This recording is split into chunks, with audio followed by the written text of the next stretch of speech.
6 अगस्त 2026 की सुबह करीब 5 बजे के आसपास का वक्त हो रहा था।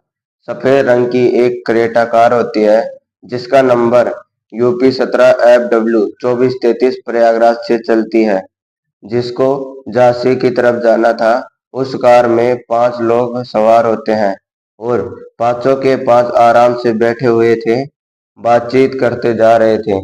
कार की रफ्तार कभी 100 तो कभी 110, कभी 120 की रफ्तार होती है।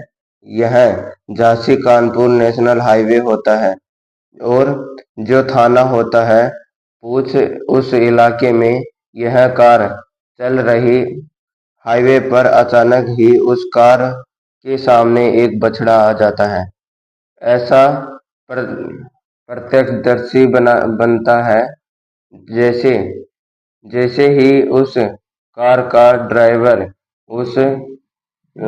ने उस बछड़े को बचाने की कोशिश की तो अचानक ही कार अनियंत्रित हो जाती है और अनियंत्रित होने के बाद सामने डिवाइडर होता है और डिवाइडर से जाकर जोरदार टक्कर लग जाती है। जैसे ही गाड़ी की टक्कर लगती है उसके बाद लगभग 7 फीट तक वो गाड़ी ऊपर उछल उछल उछल जाती है और जिस साइड से टक्कर लगी थी उस साइड के जितने भी उस इक्विपमेंट्स होते हैं, जितने भी उसके पार्ट्स होते हैं, सबके फरकच्चे उड़ जाते हैं। गाड़ी के वो 40 फीट की ऊंचाई तक फैल जाती है।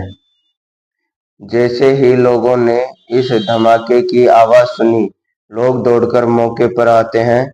साथ ही पुलिस को सूचना दी जाती है। लोग जैसे ही मौके पर आते हैं तो आने के बाद देखते हैं क्या है कि जिधर ड्राइवर है उसके दूसरे साइड में जो व्यक्ति बैठा हुआ है वह गंभीर रूप से घायल हो जाता है। अंदर झांक कर देखने की कोशिश कर रहे थे तो 5 लोग बैठे हुए थे और पांचों के पांच करा रहे थे।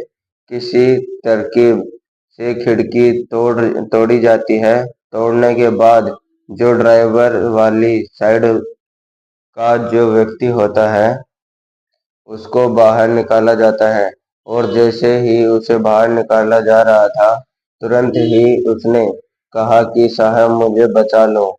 उसके मुंह से यह आवाज निकलती है। उसके बाद उसके पीछे वाले जो साइड में बैठा हुआ था उसको देखा जाता है तो उसकी नब्ज टटोली जाती है तो वो मर चुका था। उसके बगल में 2 लोग बैठे हुए थे, वो करा रहे थे और जो ड्राइवर था वो भी करा रहा था। इसी बीच में एम्बुलेंस की मदद से जो घायल होते हैं उनको हॉस्पिटल भेजा जाता है और जो मर चुके थे उनको मोर्चरी की तरफ भेजा जाता है। तभी यह जानने की कोशिश की जाती है कि कौन हो, कहाँ से आए हो, कहाँ की तरफ जा रहे थे। तो इसी बीच में एक घायल जो था वो बोलने की स्थिति में होता है। वो कहता है कि साहब भाई ठीक है या नहीं। वो बार बार भाई की बात कर रहा था। जब पूछा जाता है कि किसकी बात कर रहे हो तो उसने कहा कि हम लोग प्रयागराज से चले थे। हम झांसी की जेल में अली अहमद है, उस उनसे मुलाकात करके करने के लिए जाना था। एकदम से ही समझ एकदम से ही समझ जाते हैं कि यह अतीक अहमद के बेटे की बात कर रहे हैं। तभी उस लड़के ने, ये जो घायल होता है, उसने कहा कि अतीक अहमद का बेटा आबान भी उसमें गाड़ी में बैठा हुआ था। वो कैसे हैं? लेकिन वो तो मर चुका था। जैसे उस जैसे ही उसके मरने की खबर सोशल मीडिया के अलग अलग प्लेटफॉर्म पर पहुंच जाती है, तेजी के साथ वायरल होने लगती है। हर कोई इस बारे में जानने में जुट जाता है कि आखिरकार क्या मामला है, क्या हुआ है। दरअसल ये वर्चस्व से लड़ाई शुरू होती है और वर्चस्व की जंग में इसमें एक के बाद एक मौत होती चली जाती है। कई कई इसमें नेचुरल मौत होती है तो कई इसमें ऐसी मौत होती है जो एनकाउंटर में मारे जाते हैं। कैसे कहानी शुरू होती है? आज की इस कहानी के माध्यम से जानने की और समझने की कोशिश करते हैं। Welcome to the my news show. My name is Sumit Prajapat और आप इस वीडियो को लाइक और इस चैनल को सब्सक्राइब जरूर कर लेना। जिस कहानी के बारे में आज हम जान रहे हैं वो काफी आलोचनात्मक कहानी है। आम लोकेशन चुनाव की घोषणा कर दी जाती है। साल 2004 की यह बात है। आम लोकसभा चुनाव की घोषणा कर दी जाती है और जैसे ही आम लोकसभा चुनाव की घोषणा की जाती है तो इलाहाबाद इलाहाबाद शहर पश्चिम से विधायक अतीक अहमद भी कोशिश में जुट जाता है ताकि उसको भी लोकसभा का टिकट मिल जाए। उसकी जो उसकी जदोजहद, उसकी मेहनत काम आ जाती है और उसको समाजवादी पार्टी की तरफ से फूलपुर लोकसभा सिटी से टिकट मिल जाती है। जब जब टिकट मिलता है पूरी ताकत वो झोंक देता है। आखिरकार विधायक से यह सांसद बन जाता है। लेकिन जब सांसद बन जाता है तो किसकी जो सीट होती है जिस उसकी जो सीट होती है यह शहर पश्चिम की, वो खाली हो जाती है। तभी उसने प्लान बनाया क्योंकि सीट बहुत लंबे समय से वो जीत रहा था। क्यों ना यह सीट घर में ही रह जाए।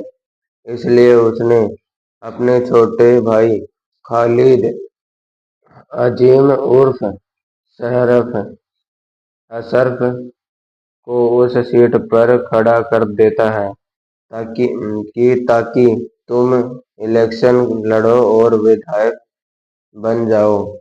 भाई विधायक बन गया और एक भाई सांसद। यही कोशिश थी कि और भाई को इलेक्शन लड़वाने में पूरी ताकत झोंक दी जाती है। बसपा की बसपा से टिकट दिया जाता है राज्यपाल राज्यपाल को टिकट दिया जाता है। वह भी अपनी पूरी शिद्दत पूरी ईमानदारी से लग जाता है। घर घर जाकर वोटरों से वोट मांग रहे थे। आखिरकार वोटरों ने राज्यपाल पर अपना विश्वास जमाया और राज्यपाल को जिता देते हैं। राज्यपाल विधायक बन जाते हैं और सांसद अतीक अहमद होते हैं। तो यहाँ पर कहीं ना कहीं वर्चस्व की बात शुरू हो जाती है। उन्हें लग रहा था कि जिस सीट पर बहुत लंबे समय से कब्जा था, राज्यपाल ने उस सीट पर कब्जा कैसे कर लिया। बस यहीं से एक नोरा कुश्ती शुरू हो जाती है और हालात ऐसे हो जाते हैं कि फिर बाद मारकाट पर बात मारघाट पर हो जाती है।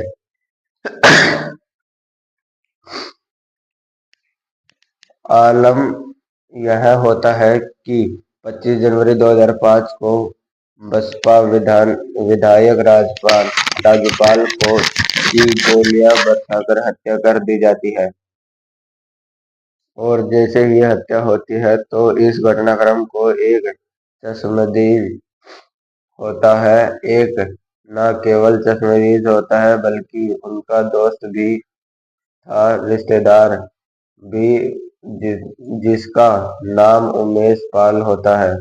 उमेश पाल इस मामले के मुख्य गवाह होते हैं और उन्होंने फैसला कर लिया था कि जो भी इस घटना के रम इस तरह हत्याकांड के पीछे होंगे, हर हाल में उन्हें सजा दिला कर रहेंगे। हमारी अगली वीडियो देखने के लिए इस चैनल को लाइक और सब्सक्राइब जरूर कर लेना।